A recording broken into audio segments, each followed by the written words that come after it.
నమస్తే, నేను మీ కుప్ప పద్మిని. ఇన్నాళ్ళు మీ సపోర్ట్‌ని నాకందిస్తూ, మీ ప్రేమని నాకందిస్తున్న ప్రతి ఒక్కరికి కృతజ్ఞతలు.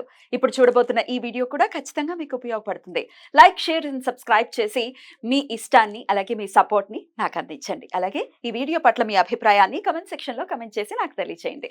నమస్తే. జ్యోతిష్య శాస్త్రం ఒక అద్భుతం. వేదాంగమైన జ్యోతిష్య శాస్త్రం అనేటువంటిది మానవ జీవన గమనానికి ఒక వరం. జ్యోతిష్య శాస్త్రం నీ జీవితంలో వెలుగునింపే ఒక భాష.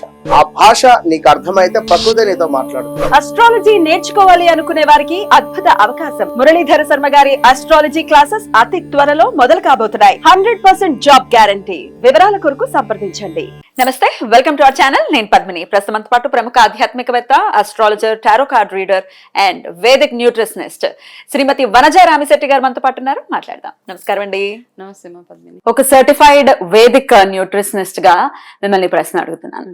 కొలెస్ట్రాల్ అనేది డెఫినెట్ గా చాలా చాలా ఇబ్బంది పెడుతున్నటువంటి అంశం ఇవాళ రేపు.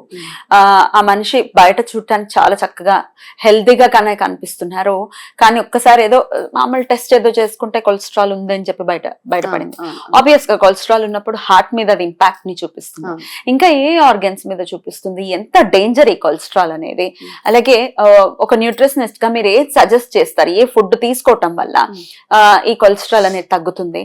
అలాగే ఆస్ట్రాలజీ ప్రకారం కూడా ఆస్ట్రాలజీ హెల్ప్ ఎలా తీసుకోవచ్చు? ఇవన్నీ చేస్తున్నామండి, అయినప్పటికీ పనవట్లేదని అంటే భగవంతుడు మాత్రమే మనకి ఆయననే ఆశ్రయించాలి, కాబట్టి ఆయననే ఆశ్రయించాలి ఈ సమస్య రీత్యా. ఓకే, అయితే హై కొలెస్ట్రాల్ అనగానే ఫస్ట్ మనము అందరి మైండ్ లో వచ్చేది బజ్జీలు ఎక్కువ తినేస్తున్నారు, చిప్స్ ఎక్కువ తినేస్తున్నారు, ఆయిల్ ఎక్కువ తినేస్తున్నారు అనేసి ఒక మైండ్ సెట్ అనమాట. సో ఇవన్నీ కట్ డౌన్ చేసేస్తే మనకి కొలెస్ట్రాల్ తగ్గుతుంది అని చాలా మంది అనుకుంటుంటారు. అంటే అప్పుడు దాకా మనం ఇవన్నీ తింటూ ఉన్నాం, జంక్ ఫుడ్, బేసిక్గా డీప్ ఫ్రైడ్స్ అవన్నీ తినేస్తూ ఉన్నప్పుడు మీకు సడన్గా మీ రిపోర్ట్లో హై కొలెస్ట్రాల్ వచ్చేసింది అంటే ఆ హై కొలెస్ట్రాల్ని తగ్గించుకోవడానికి మీ జంక్ ఏదైతే ఉందో దాన్ని కట్ డౌన్ చేసేస్తూ ఉంటారు. ఆ కట్ డౌన్ చేయడం వల్ల అదొకటే మెయిన్ రీజన్ అంటే ఆన్సర్ ఈజ్ నో. అదొకటే కాదు, కొంచెం హెల్ప్ చేస్తుంది అది. Yes, okay. సో మీ బాడీలో ఎప్పుడైతే B3 తగ్గిపోతుందో ఈ కొలెస్ట్రాల్ లెవెల్స్ పెరిగిపోతూ ఉంటాయి అనమాట. వైటమిన్ B3 చాలా చాలా ఇంపార్టెంట్ గా అది ఎక్కువగా వెళ్ళేలాగా మనం చూసుకోవడము అదొకటి. దాంతో పాటు మీరు రెగ్యులర్ గా చేసే యాక్టివిటీస్ ఏవైతే ఉంటాయో, కొలెస్ట్రాల్ పెరగడానికి మెయిన్ రీజన్ కూడా అఫ్ కోర్స్ ఫుడ్ ఎంతైతే తింటున్నామో, ఆయుర్వేదాలో ఏం చెప్తారంటే మనం తినే ఆహారం సరైన కాంబినేషన్స్లో తీసుకోలేనప్పుడు మన అరుగుదల సరిగ్గా అవ్వదు. ఆ అరుగుదల సరిగ్గా అవ్వనప్పుడు ఈ ఫ్యాటీ వాటెవర్ ఈ కొలెస్ట్రాల్, హై కొలెస్ట్రాల్ ఇవి రావడం, ఫ్యాటీ లివర్స్ రావడం, ఇవన్నీ కాదు, ఇవన్నీ ఇంటర్లింక్డ్ అనమాట, ఒకదానికొకటి ఇంటర్లింక్ అయిపోయి ఉంటాయి. కాబట్టి తిన్న వెంటనే కూడా, అందుకనే అంటారు చాలా ఒక ప్రొసీజర్ ఫాలో అవుతూ ఉంటారు, తిన్న వెంటనే కాసేపు యాక్టివిటీ నడవడము, చెమట పట్టడం చాలా అవసరం అంటారు. ఆకలి వేసే వరకు తినకూడదు అంటారు. ఎందుకు అంటే మనకి చాలా ఇప్పుడు ఏంటంటే మనము తినడము అంటే టైం టు టైం ఒక టైం టేబుల్, తినడానికి ఒక టైం టేబుల్ ఉంది. అఫ్ కోర్స్ తినడానికి టైం టేబుల్ చాలా అవసరం మనకి. మార్నింగ్ 8 కల్లా బ్రేక్ఫాస్ట్, సూర్యోదయం 2 గంటల కల్లా బ్రేక్ఫాస్ట్ చేయడము, మధ్యాహ్నం 1 గంట కల్లా మనం లంచ్ చేసేయడం, సాయంత్రం సూర్యాస్తమయం అయ్యే లోపల మనం డిన్నర్ చేసేయాలి. ఇవన్నీ ఎందుకు చెప్తున్నారంటే ఈ టైంలో చేసినప్పుడు మన బాడీ సరిగ్గా వర్క్ చేస్తూ ఉంటుంది, కాబట్టి అరుగుదల కూడా ఎక్కువగా ఉంటుంది. అయితే అరుగుదల ఎప్పుడు ఉంటుంది అంటే మన ఫిజికల్ యాక్టివిటీ ఉన్నప్పుడు ఉంటుంది ఒకప్పుడు. అది కాకపోతే కాలంతో పాటు మనం కూడా మారుతూ ఉండాలి. ఇప్పుడు నేను కూడా మొన్నటి దాకా చెప్పేదాన్ని 7 కల్లా తినేసేయండి, పడుకుని పోండి అని. ఇప్పుడు నాకేమర్థం అంటే చాలా మందిని చూసిన తర్వాత నాకేమర్థం అవుతుందంటే, సరే 7కి తినేయమంటున్నాం, కానీ వాళ్ళు మధ్యాహ్నం తిన్నది అరిగిందా లేదా, ఇవి చాలా కన్సిడరేషన్ లోకి రావట్లేదు. ఓకే, అంటే మనం తినాలి అని తినడం తప్పిస్తే ఆకలి వేసినప్పుడు తినడం చాలా మంది చూడట్లేదు అక్కడ. కాబట్టి ఏంటంటే ఫస్ట్ థింగ్ ఏంటంటే మెయిన్ ఇంపార్టెంట్గా ఏంటంటే మనం పొద్దున్న తిన్న ఆహారం మధ్యాహ్నం కల్లా అరగాలి, మధ్యాహ్నం తిన్న ఆహారం సాయంత్రం కల్లా అరిగిపోయేలాగా చూసుకునే బాధ్యత మన చేతుల్లో ఉంది. ఈ ఫుడ్ ఎప్పుడైతే అరగనప్పుడు మీరు ఆకలి వేసే వరకు తినవద్దు.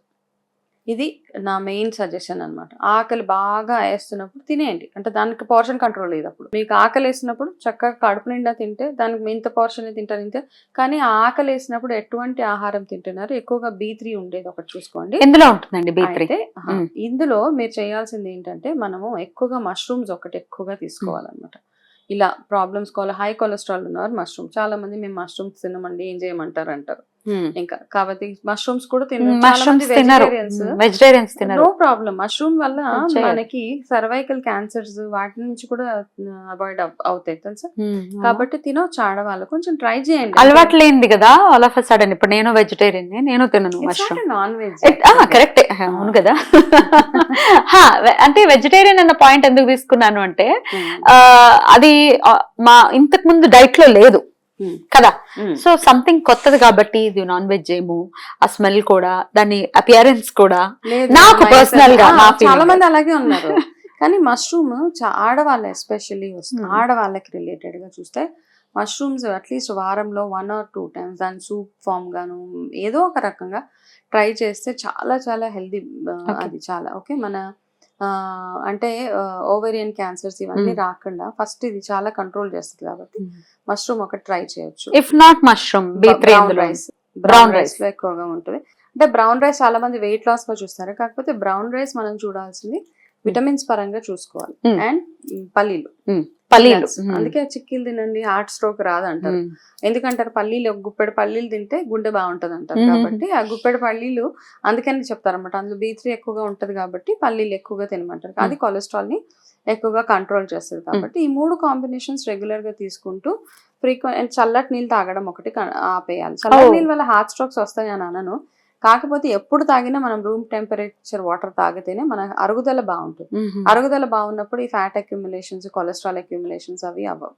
అండ్ దాంతో పాటు మనం ఎక్కువగా తీసుకోవాల్సిన నార్మల్ ఆయిల్స్, ఎవరికైతే కొలెస్ట్రాల్ ప్రాబ్లమ్స్ ఉన్నాయో వాళ్ళు నెయ్యిని ఎక్కువగా తీసుకోవడానికి ట్రై చేయాలి. అంటే మీరు వండుకునే ఆహారంలో ఎక్కువ అంటే ఒక పెద్ద పెద్ద గిన్నెలు నెయ్యి కాకుండా జస్ట్ 1 or 2 spoons నెయ్యితోటి మీరు వంట చేసుకుంటే గనక ఈ కొలెస్ట్రాల్ ప్రాబ్లం నుంచి డెఫినెట్ గా మీరు బయటపడవచ్చు. నార్మల్ గా కొలెస్ట్రాల్ ఉన్నప్పుడు మనకి వచ్చే సిమ్టమ్స్ ఏమవుతాయంటే ఇట్లా హార్ట్ లో, చెస్ట్ లో కొంచెం ఎక్కువగా పట్టేసినట్టు, గుండెలో పట్టేసిన ఫీలింగ్ వస్తుంటుంది.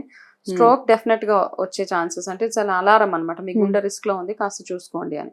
ఇవి కాకుండా మనకి ఎక్కువగా క్రాంప్స్, కాళ్ళల్లో నొప్పులు అవి రావడం, ఆయాసం రావడము, ఎక్కువగా నీరసంగా ఉండడం, ఇవన్నీ రెగ్యులర్ గా అంటే మనం నడిచే విధానం అంటాం అనమాట. అంటే మన నడకలో కూడా తేడా వస్తూ ఉంటుంది. మనం మామూలుగా మెట్లు దిగేటప్పుడు టపటపా స్ట్రైట్ గా దిగిపోతాం. యాక్చువల్ గా ఈ కొలెస్ట్రాల్ ప్రాబ్లం ఉన్న వాళ్ళు చూడండి స్ట్రైట్ గా మెట్లు దిగలేరు, వాళ్ళు సైడ్ కి దిగుతూ ఉంటారు. ఒకసారి గమనించండి. అంటే వాళ్ళు స్ట్రైట్ గా దిగడానికి కష్టం అనిపిస్తూ ఉంటుంది వాళ్ళకి, ఎక్కువగా హై కొలెస్ట్రాల్ ఉన్న వాళ్ళకి. కాస్త డిఫరెంట్ గా నడుస్తుంటారు, వాళ్ళ నడకలో మార్పు మనకు తెలిసిపోతూ ఉంటది. ఒకప్పుడు ఉండేలాగా నడవలేరు వాళ్ళు, కొంచెం కుంటుకుంటూను. అది మనం అన్నిటికీ నడుము నొప్పితో, కాళ్ళ నొప్పితోటి మనం అనుకోకూడదు కదా. కాబట్టి కొలెస్ట్రాల్ ఉంటే కూడా నడకలో కాస్త మార్పు వస్తూ ఉంటది అనమాట. ఇలా లింప్ చేస్తూ నడుస్తూ ఉంటారు.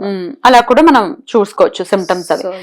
అస్ట్రాలజీ ప్రకారం ఎట్లా అండి హెల్ప్ తీసుకోవాలి అనుకుంటే కనుక, ఇప్పుడు హై కొలెస్ట్రాల్ ఉంది, దాన్ని కంట్రోల్ చేయలేదు. హై కొలెస్ట్రాల్ వచ్చేది బేసిక్ గా ఆయిల్స్ వాటి వల్ల కదా.